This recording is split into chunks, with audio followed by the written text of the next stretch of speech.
IAS-PCS इस पाई में आप सभी का स्वागत है। आज हम एनसीईआरटी सीरीज में भारतीय अर्थव्यवस्था क्लास 11th के चैप्टर 2 पर चर्चा करने जा रहे हैं। अगर आप हमारे चैनल से जुड़े हैं तो आगे आपको बहुत कुछ नया और कॉन्सेप्ट बेस्ड सीखने को मिलेगा। तो आज हम जिस चैप्टर पर बात करने वाले हैं वो है भारतीय अर्थव्यवस्था 1950 से 1990 तक, यानी योजनाओं का एक पूरा युग। ये वो दौर है जिसने आज के भारत की नींव रखी। तो चलिए इस दिलचस्प सफर में मेरे साथ चलिए और समझते हैं कि आखिर हुआ क्या था उस समय।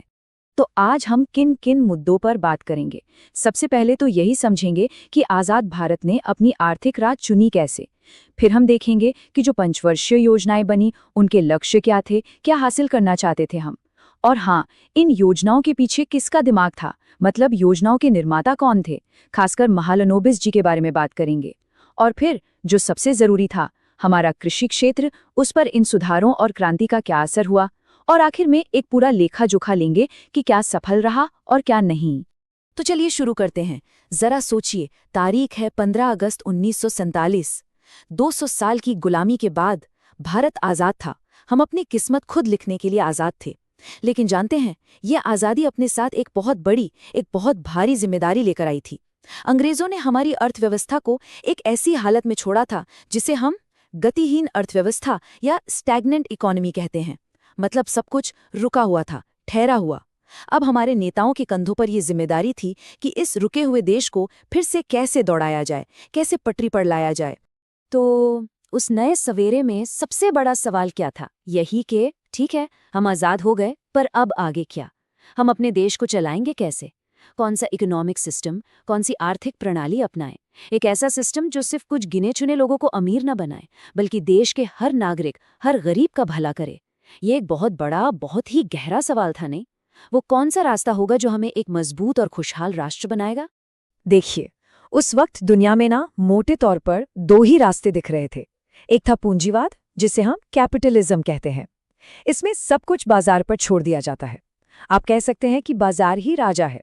क्या बनाना है, कितना बनाना है, किससे बेचना है, ये सब बाजार की ताकतें, मतलब डिमांड और सप्लाई, तय करती हैं। सरकार का दखल ना के बराबर। दूसरी तरफ था समाजवाद, यानी सोशलिज्म। ये बिल्कुल उल्टा था। यहाँ सब कुछ सरकार तय करती थी। समाज को क्या चाहिए, ये सरकार सोचेगी। उत्पादन के साधन, मतलब खेत, कारखाने, सब सरकार के कंट्रोल में होंगे, ताकि जो भी बने वो समाज के भले के लिए इस्तेमाल हो। अब हमारे जो पहले प्रधानमंत्री थे, जवाहरलाल नेहरू, उनका झुकाव समाजवाद की तरफ था। उन्हें लगता था कि भारत के करोड़ों गरीबों का भला इसी रास्ते से हो सकता है। लेकिन यहाँ एक लेकिन था। वो सोवियत संघ वाले कट्टर समाजवाद के पक्ष में बिल्कुल नहीं थे। वो मॉडल जहाँ किसी को अपनी प्राइवेट प्रॉपर्टी रखने का हक ही नहीं था। नेहरू जी ये बात अच्छी तरह समझते थे कि भारत एक लोकतंत्र है, यहाँ ये मॉडल नहीं चल सकता। यहाँ लोगों को अपने अधिकार, अपनी संपत्ति प्यारी है। तो फिर क्या किया जाए? हमारे नेताओं ने एक बहुत ही समझदारी भरा फैसला लिया। उन्होंने एक बीच का रास्ता निकाला, जिसे हम कहते हैं मिश्रित अर्थव्यवस्था, यानी मिक्स्ड इकोनॉमी। इसका मतलब क्या था?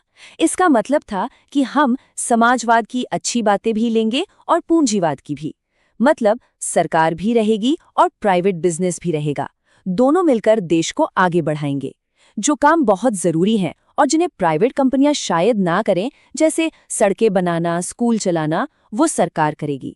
और बाकी जगहों पर प्राइवेट सेक्टर को काम करने की आज़ादी होगी। एक तरह से दोनों का बेस्ट लेने की कोशिश की गई। तब इस सोच को, इस मिक्स्ड इकोनॉमी के विचार को जमीन पर उतारना था। तो इसके लिए 1950 में बनाया गया योजना आयोग, यानी प्लानिंग कमीशन। और इसके अध्यक्ष कौन होते थे? खुद प्रधानमंत्री। और बस यहीं से भारत में एक नए दौर की शुरुआत हुई, पंचवर्षीय योजनाओं का दौर। अब देश अगले 5 साल में क्या करेगा, कहाँ पैसा लगाएगा, ये सब पहले से प्लान किया जाने लगा। तो ठीक है, योजनाएं तो बन गई, पर इन योजनाओं का असल मकसद क्या था? हम पाना क्या चाहते थे? दरअसल 4 बड़े लक्ष्य थे। आप इन्हें हमारे विकास के 4 खंभे भी कह सकते हैं। इन्हीं 4 लक्ष्यों को ध्यान में रखकर अगले कई दशकों तक देश की नीतियां बनी। चलिए एक एक करके इन चारों को समझते हैं, बहुत जरूरी है ये। सबसे पहला और सबसे जरूरी लक्ष्य था समृद्धि, यानी ग्रोथ। देखिए, सीधे सीधे शब्दों में कहें तो ग्रोथ का मतलब है देश की उत्पादन क्षमता को बढ़ाना। मतलब देश में ज्यादा सामान बने, ज्यादा सेवाएं दी जाएं। इसे हम नापते हैं जीडीपी से, यानी सकल घरेलू उत्पाद।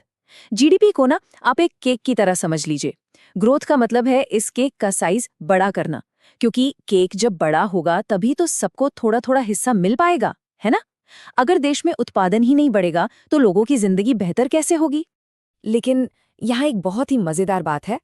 ये जो ग्रोथ हो रही थी, ये आ कहाँ से रही थी? 1990 आते आते हमारी जीडीपी में सबसे बड़ा हिस्सा सर्विस सेक्टर का हो गया था, करीब 40.59%। मतलब खेती और इंडस्ट्री दोनों से ज्यादा। ये उस समय के हिसाब से बड़ी अनोखी बात थी। आमतौर पर क्या होता है, कोई भी देश पहले खेती पर निर्भर होता है, फिर धीरे धीरे इंडस्ट्री की तरफ जाता है और फिर आखिर में सर्विस सेक्टर मजबूत होता है। पर भारत ने तो जैसे इंडस्ट्री वाले स्टेज पर एक लंबी छलांग लगा दी, सीधे सर्विस सेक्टर की तरफ। ये एक बहुत ही इंटरेस्टिंग ऑब्जर्वेशन है।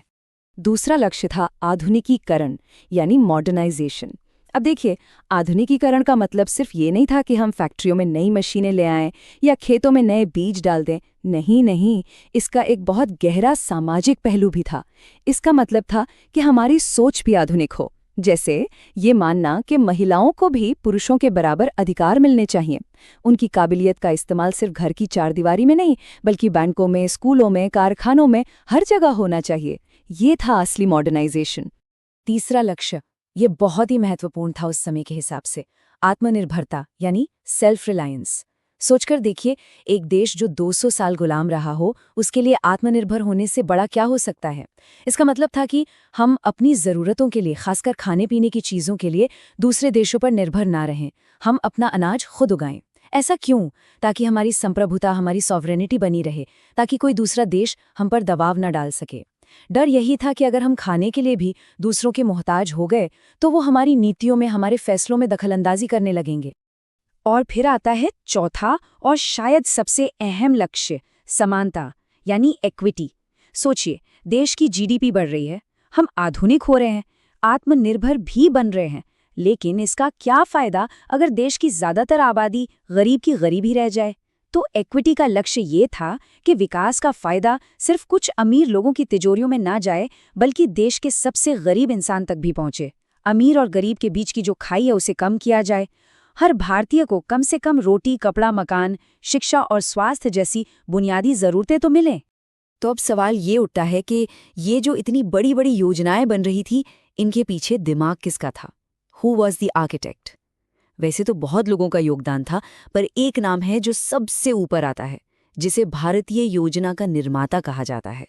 जी हाँ, मैं बात कर रहा हूँ प्रशांत चंद्र महालनोबिस की, पीसी महालनोबिस। ये कोई साधारण व्यक्ति नहीं थे, बल्कि दुनिया के माने हुए सांख्यिकीविद यानी स्टैटिस्टिशियन थे। हमारी जो दूसरी पंचवर्षीय योजना थी ना, जिसके आधार पर भारत में बड़े बड़े उद्योगों की नींव रखी गई, वो महालनोबिस मॉडल पर ही आधारित थी। उन्होंने ही भारत के विकास की दिशा तय की। आज भी कोलकाता में जो मशहूर इंडियन स्टैटिस्टिकल इंस्टीट्यूट यानी ISI है, उसके संस्थापक भी वही थे। सांख्य नाम का एक बहुत प्रतिष्ठित जर्नल भी उन्होंने ही शुरू किया था। उनकी सबसे बड़ी खासियत क्या थी पता है? वो अपने आलोचकों को भी सुनते थे। वो उन अर्थशास्त्रियों को भी योजना आयोग में बुलाते थे और उनकी सलाह लेते थे जो उनकी समाजवादी नीतियों के सबसे बड़े आलोचक थे। इससे पता चलता है कि वो कितने बड़े दिल के और इंटेलेक्चुअली ऑनेस्ट इंसान थे। वो विचारों की लड़ाई में यकीन रखते थे, व्यक्तिगत लड़ाई में नहीं। चलिए अब बात करते हैं उस सेक्टर की जो उस समय भारत की रीढ़ की हड्डी था, कृषि यानी एग्रीकल्चर। जरा अंदाजा लगाइए, आजादी के समय देश की लगभग 75% आबादी खेती पर ही निर्भर थी। लेकिन हालत ये थी कि ये सेक्टर पूरी तरह से ठहरा हुआ था। अंग्रेजों की नीतियों ने इसे बर्बाद कर दिया था। उत्पादकता बहुत ही कम थी। तो सरकार ने सबसे पहले इसी सेक्टर पे ध्यान दिया और 2 बड़े कदम उठाए गए, जिन्हें हम भूमि सुधार या लैंड रिफॉर्म्स कहते हैं। पहला काम क्या किया? बिचौलियों का उन्मूलन। मतलब जो जमींदार किसानों और सरकार के बीच में थे और सारा मुनाफा खा जाते थे, उन्हें हटा दिया गया। अब किसान का सीधा संपर्क सरकार से हो गया। और दूसरा कदम था हदबंदी यानी लैंड सीलिंग। एक कानून बना दिया गया कि कोई भी एक इंसान एक लिमिट से ज्यादा खेती की जमीन अपने पास नहीं रख सकता। मकसद था कि जो अतिरिक्त जमीन है वो भूमिहीन किसानों में बांट दी जाए। भूमि सुधार तो अपनी जगह चल ही रहे थे, लेकिन एक और बड़ी क्रांति दरवाजे पर दस्तक दे रही थी। ये थी हरित क्रांति, यानी ग्रीन रेवोल्यूशन। ये एक टेक्नोलॉजिकल सॉल्यूशन था। इसमें क्या हुआ, हमने हाई यील्डिंग वैरायटी यानी HYV बीज, मतलब ज्यादा पैदावार देने वाले बीजों का इस्तेमाल शुरू किया, और इसका नतीजा कमाल का हुआ। खासकर गेहूं और चावल का उत्पादन इतना बड़ा कि इसे क्रांति का नाम दिया गया। पर एक मिनट, ये जो HYV बीज थे, ये कोई जादुई बीज नहीं थे। इनकी अपनी कुछ शर्तें थीं, अपनी मांगें थीं। इन्हें चाहिए थी सही मात्रा में रासायनिक खाद यानी फर्टिलाइजर्स, कीड़े मारने के लिए कीटनाशक यानी पेस्टिसाइड्स, और सबसे जरूरी पानी की पक्की व्यवस्था यानी सिंचाई। ये बीज सिर्फ बारिश के भरोसे नहीं रह सकते थे। इसका मतलब साफ था, ये तकनीक थोड़ी महंगी थी और हर किसान इसका फायदा नहीं उठा सकता था। तो 1950 से लेकर 1990 तक लगभग 40 साल गुजर गए। इन सब नीतियों का, इन योजनाओं का, इन क्रांतियों का आखिर नतीजा क्या निकला? रिपोर्ट कार्ड कैसा रहा? चलिए अब एक निष्पक्ष आकलन करते हैं। हर सिक्के के दो पहलू होते हैं, तो हम सफलताएं भी देखेंगे और ये भी समझेंगे कि कहां-कहां हम चूक गए। सबसे पहले बात करते हैं भूमि सुधारों की। देखिए, नतीजे मिले जुले रहे। जमींदारी प्रथा को खत्म करना एक बहुत ही बड़ी सफलता थी। करीब 200 लाख काश्तकार जो सालों से जमींदारों के शोषण का शिकार थे, उन्हें इससे आज़ादी मिली। लेकिन जो लैंड सीलिंग वाला कानून था, वो ज़्यादातर जगहों पर फेल हो गया। क्यों? क्योंकि बड़े बड़े जमींदारों ने कानून में जो लूप होल्स थे, जो कमियां थीं, उनका फ़ायदा उठाया। अपनी ज़मीन बचाने के लिए उन्होंने वो ज़मीन अपने रिश्तेदारों और नौकरों के नाम कर दी। हाँ, कुछ राज्यों में जैसे केरल और पश्चिम बंगाल, जहाँ की सरकारें इसे लेकर बहुत सीरियस थीं, वहाँ ये काफ़ी सफल रहा।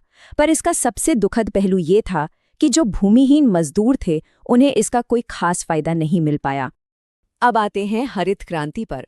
अगर हम सिर्फ उत्पादन के नजरिए से देखें तो ये एक जबरदस्त, एक मैसिव सक्सेस थी। वो भारत जो खाने के लिए अमेरिका के आगे हाथ फैलाता था, अब खाद्यान्न उत्पादन में आत्मनिर्भर हो चुका था। अब हमें किसी से अनाज मांगने की जरूरत नहीं थी। ये एक बहुत बड़ी राष्ट्रीय उपलब्धि थी।